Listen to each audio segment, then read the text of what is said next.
Hello, and welcome to the North Coast Journal Preview. This is a show where we take a look at the current edition of the North Coast Journal. My name is Matt Knight, and I will be your Ruby for today.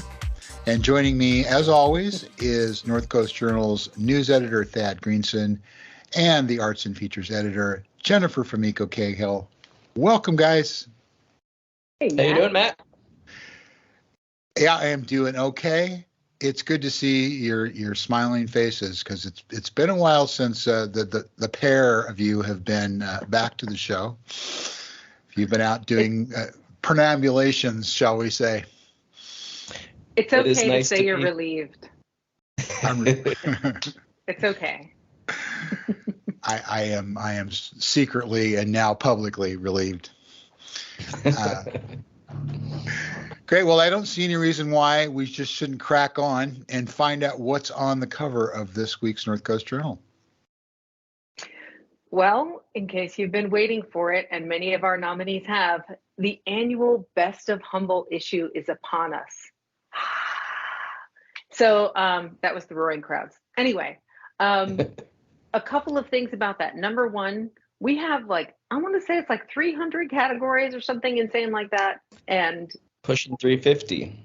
Yeah, and tons of people willing to sift through all of it to vote, which is very impressive, Humboldt. Way to apply yourselves.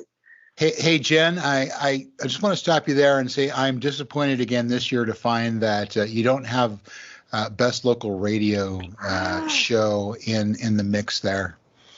Yeah, hint. I am adding right now Best Local Radio show hosted by a guy named Matt, and it's in there for next year. Produced by, not hosted by. It's fine. I mean, we don't have best local journalist either, because it would hurt too much if they didn't vote for us. But a couple of things that came out of this year's best of to begin with. Number one, some of us in the office were given giant red foam fingers. I did not bring mine on the show today because, as Thad knows from a couple of Zoom meetings, I cannot control myself from misbehaving with it. But we took some cute pictures of some of our winners with the number one, which is kind of the theme, kind of a sportsy theme for this year's edition. And we had some surprise winners, some that were, kind of annual appearances. There's always some wrestling back and forth, best place to eat with your dog goes back and forth between Six Rivers and Mad River Brewery, right? Best late night food goes back and forth between Tony's and Arcata Pizza Deli. That's okay. So we watch those every year, but there are some surprises, some changes. I actually wrote about my personal favorite moment in this year's best of, which was finally, Costco has been dethroned as the best hot dog in Humboldt County. Yes. It was a source of deep shame for me to have to see that every year. So I'm very relieved, and it is, anybody want to guess? Any surprises? Bob's Footlong. Bob's Footlong, which was brought back from the brink of extinction twice in the last 5 years. And now that the Milches, husband and wife, are running the place, they have the original chili from the original owners. And the business is going gangbusters. And if you haven't tried it yet, it's called a footlong. It is not a footlong. It is a giant hot dog. It's bigger than a footlong. And it is completely obscured by chili and cheese and all kinds of things. And Matt, secret item on the menu for you here. I don't know if you've been in Humboldt long enough to recall when Bob's Footlong used to have what was called the burrito banquet. I must have missed that.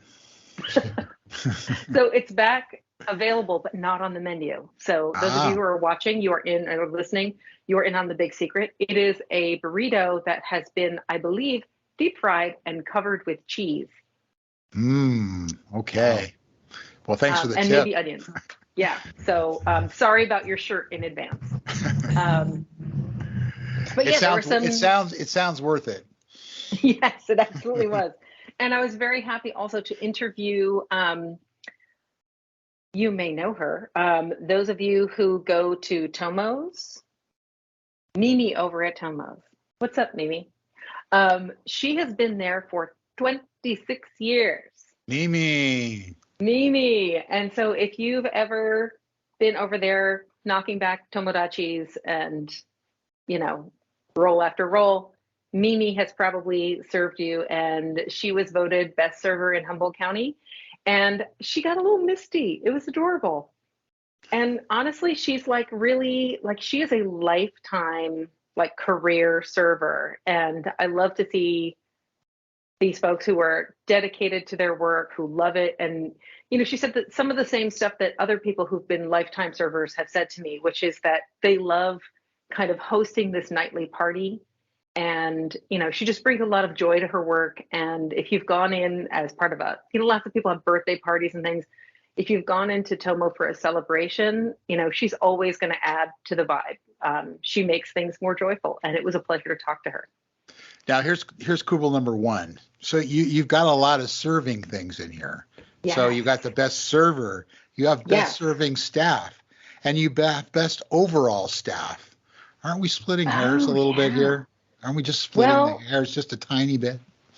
a tiny bit, but it's tough because, like, on the one hand, like, what if you love the whole crew at your favorite diner, but then you're like, oh, but Mimi, All right. Well, we wouldn't want right? Mimi to not have her day in the sun. So I mean, your girl Kayla tending bar over at the Vista, we can't right. forget her just because we also, you know, love the staff at the Alibi or something.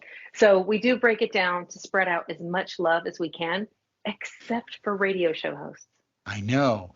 Darn I it. know, it's sick. Harsh. Thad also got into the best of this time. We did not exclude Mr. News from the best of. No, I picked a few categories to write about. Best local celebrity. Shocker, Sarah Bareilles retained her crown. I kind of wrote about it from the angle that it might have been in some jeopardy given Guy Fieri's success this year.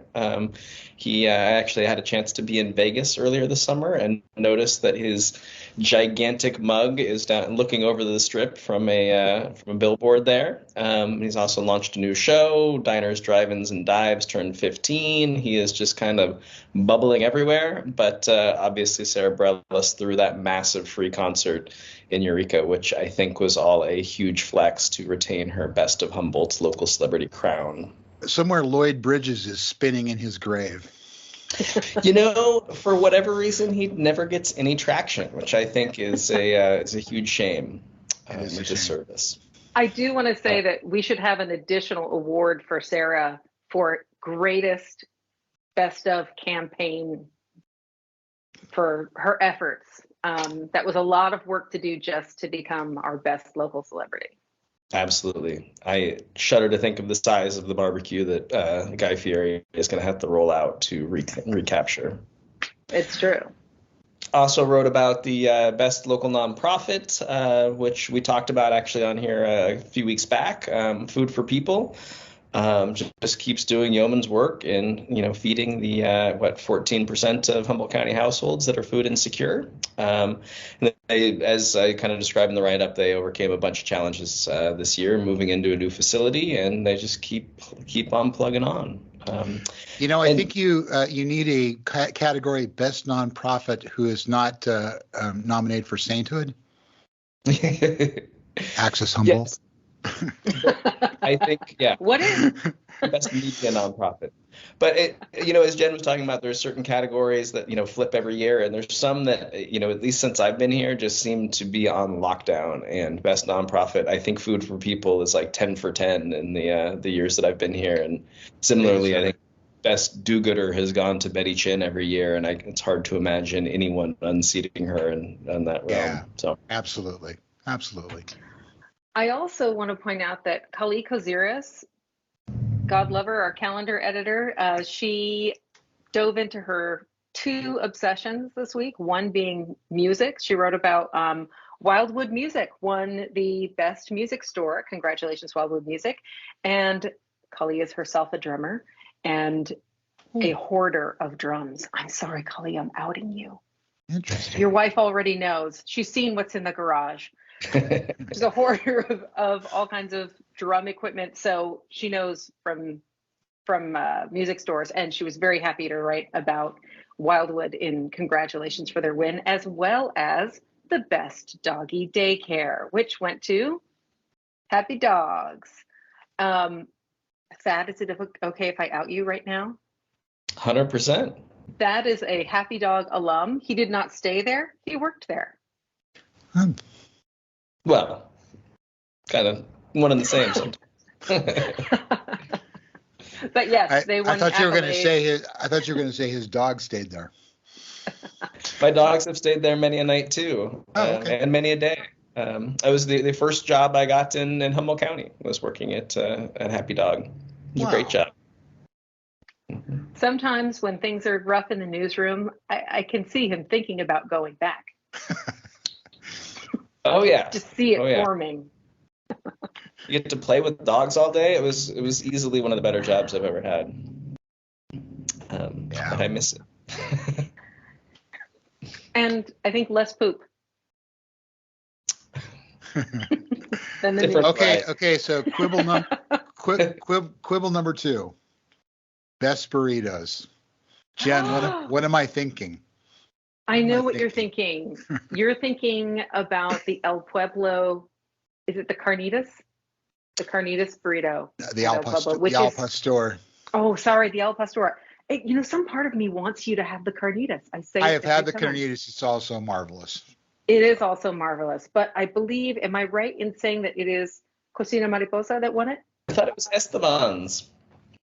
Was it Esteban's? Man, this is embarrassing. Now I got to look. You're right. It is Esteban's. Oh, okay. Cocina Mariposa won for best tacos. I knew something. Which they've had a chokehold on for some time. But Esteban's is a beloved burrito establishment with those really soft tortillas. The tortillas cinch it for me. I think you could wrap lawn clippings in those tortillas, and I would eat it, and it would be delicious. Careful, someone is going to try that, and we're going to hear about it. Here's a weird thing. Do you remember long ago when Annie's Cambodian won for Best Chinese, and I was like, Cambodian, it's in the name. They've won again for Best Asian Food, but I direct your attention to Best Buffet, which is Tandoori Bites, which I'm so sorry, no longer has the buffet. Oh. Yeah, we lost it to the pandemic, and maybe this will urge them to bring it back. Yeah. They do have some lunch specials and a night menu that I am dying to try because, late at night, do I want little nibbles of Indian food? I do. Absolutely. I loved their buffet too. That was great. Yeah. Don't worry, I'm on it, Dad. I'm investigating as we speak.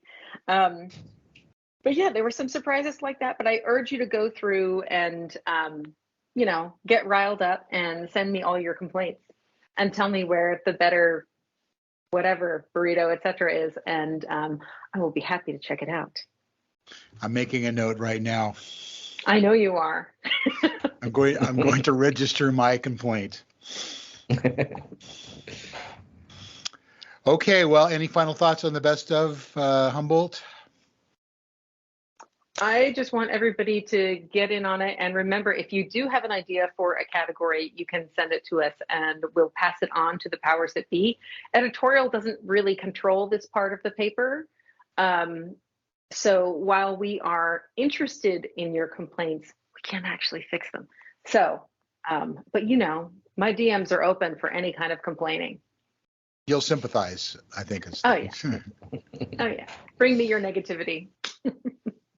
All right. Well, thank you for that. And I think we're going to move on. And in fact, I know we're going to move on to a couple of obits, a couple of stalwarts in the community have passed on. And Thad, you have some stories about that. Why don't you go ahead and tell us who we're talking about?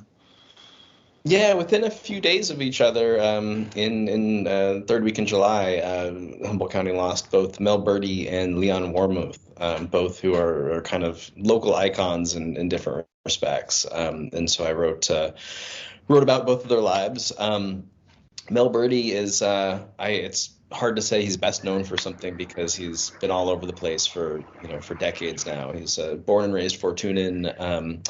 And served 28 years on the Fortuna City Council, which is just like an unthinkable tenure, including 2 stints as mayor, I think, for a total of 8 years. But he was also a volunteer firefighter with the Fortuna Volunteer Fire Department for 50-something, I think 52 years. Wow. And then that's in addition to that, he also served on their board of directors for 2 stints. He was on the Humboldt County Fair Association board for 15 years. And he, to some people, he's best known as the local butcher. He was the butcher at Hobie's Market in Scotia for, I think, 35 years. That's actually how I first met him when I was a cub reporter at the Times-Standard, sent to write about different communities around Humboldt County. I got sent to Scotia. And I was kind of asking, random people like, well, what's life like in Scotia? And questions like that. And somebody said, you should go talk to Mel at Hobie's. He's been here forever. So that was my introduction. But really just, talk to some of the folks who have known him, for decades. And this really spoke to, his attitude of service. And I think one of the most compelling interviews I had about Mel was with Russ Brown, who's the current chief of the Fortuna Volunteer Fire Department. And he talked about first, just kind of Mel's dedication to the work, and that Russ Brown would often respond to the scene of a car crash report that came in, and would get there to find Mel already there, off duty, sometimes on the way, sometimes with his butcher apron on his way back from work or something like that. But that he would, either hear this over an accident over the scanner, or just come across it and just feel compelled to help out. And Russ also talked about how Mel just had a real knack for kind of navigating an accident scene, and that it's not a skill set that everybody has. They're able to kind of deal with the gore, and then also just the emotion and conflict present at accident scenes sometimes. And he said that Mel just had a gift for bringing kind of calm to chaos in those situations that he really appreciated. So that was in a nutshell, kind of the story that I wrote about Mel. The family, I should also say, his family is going to have a celebration of life for him on October 29th at the Fortuna River Lodge. That's open to anybody who knew him. And then within just a couple of days of Mel's passing, Leon Warmuth passed, and he was kind of a local icon of a different kind. He is best known for Leon's Car Care Center, which is now on Broadway. Has had a few different iterations and a couple different shops around town, but I got the chance to talk to his son Dale, who's taken over the business, and his neighbor, what struck me, I guess, in talking to folks about Leon is just that he had this open-hearted warmth to him, and just kind of approached every day with this joy that was really infectious. And learned a bit about his background, that he had scoliosis and was actually hospitalized for a year as a kid. And the folks around him said that really just kind of shaped his outlook on life, and that he was just really grateful for every day and every opportunity. And there was some question in his childhood whether he would go on to live a full life, and also whether he was even fit to live outside of a hospital, essentially. Dale told me the story of how he moved to Humboldt County, kind of looking to get out of his childhood home in the San Joaquin Valley, feeling like he needed to change. He had a sister who lived up here, and he moved to Humboldt with $50 and a cardboard suitcase, all of his belongings packed in a cardboard suitcase that a sibling had bought him, with a bus ticket that another sibling had gifted him, and came here and then started this this really, really successful local business that has become just a staple for folks books up here. Went on to become the Chamber of Commerce president in Eureka for a number of years.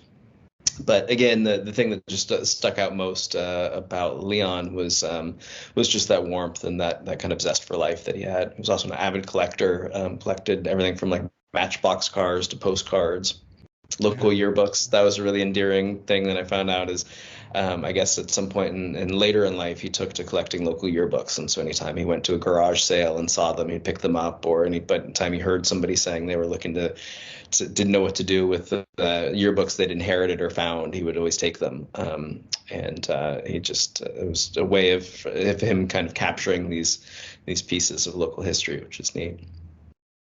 Yeah, these are two men that really embody community. I think that's what I took away from reading these stories about them. They were just really, people that cared about their fellow human beings, and we need more people like that. So great tributes though to both of them. Yeah, thank you, and I think that's absolutely the takeaway. Leon's neighbor, told me that she was, I think it was right after his passing, she was driving and saw a car driving along with the bumper sticker "I love Leon's" or "I heart Leon's," and just had that similar thought that kind of if everybody embodied a little bit more of Leon, I think the same would go for Mel too. That the county would be a better place, the world would be a better place. So, yeah. Well, thanks for covering that. Okay, Jen, we have about 3 minutes left, and I think you have a couple items that you can give us a thumbnail sketch of. Yes. For one thing, definitely stop into the set list this week. Colin Yo has a really great lineup of gigs for you to check out. One of them involves like weird futuristic robot space puppets or something. I was a little confused, but it sounds crazy. And DJs, because of course. Okay. And also he has his own best of categories, including best place to smell the presence of a river nearby, even though you can't see it, and a place to find and pet feral cats.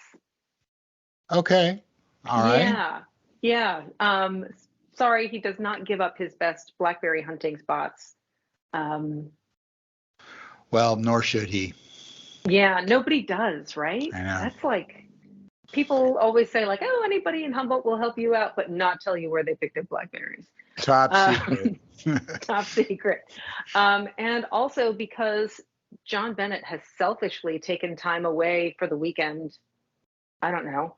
I was stuck reviewing a horror movie this week, a really scary horror movie. So I did what any good manager does and forced calendar editor Kali Koziris to come with me, creating what I can only assume will be later described in court as a hostile work environment.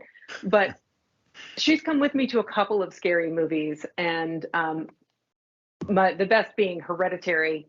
We went to that, and immediately we were just looking at each other in the dark like, this was a mistake. We should not be here. But I will say that the movie that we went to see, which is called Talk to Me, is an Australian horror movie about teens who commune with the dead by grabbing the embalmed hand of possibly some sort of witch or something. Anyway, it's not really fully described in the movie, but it is very scary and very good. And for being a teen horror movie, I was really surprised that like nobody takes their top off. Nobody makes out in a graveyard. They've kind of abandoned all the teen tropes and gone with an actual story about people with feelings, with fears, with anxieties, people who are lonely, people who are more or less going through what young people actually go through. And in terms of how scary it was, I will say that there were some definite jump scares. There was popcorn was spilled. I did at one point find myself squishing the popcorn bag in anxiety. And at least 3 or 4 times I looked over and Kali was completely hidden behind her shirt like this. Sounds like fun times. It really was. And everybody go and, treat yourself, whether it's this one or another one, treat yourself to a scary summer movie. It kind of makes it feel more like summer when you do. I guess, it's the alternative to the Barbie movie, I guess. I mean, you should do all of them. You should do the Barbie movie. You should do the scary movie. The Bomb, Oppenheimer, or this one, I guess, is your choices. Yeah, they're all kind of horror movies in their own way. Before COVID has some sort of resurgence that sends us back out of the movie theaters, enjoy it while you can. That's right. Well, that's about all the time we have for today. In fact, that is all the time we have for today.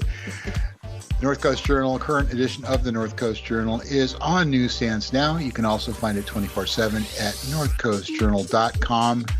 Thad and Jen, great to see you both here together this week, and hopefully we'll be able to do it again next week. That's good. Thanks, Matt.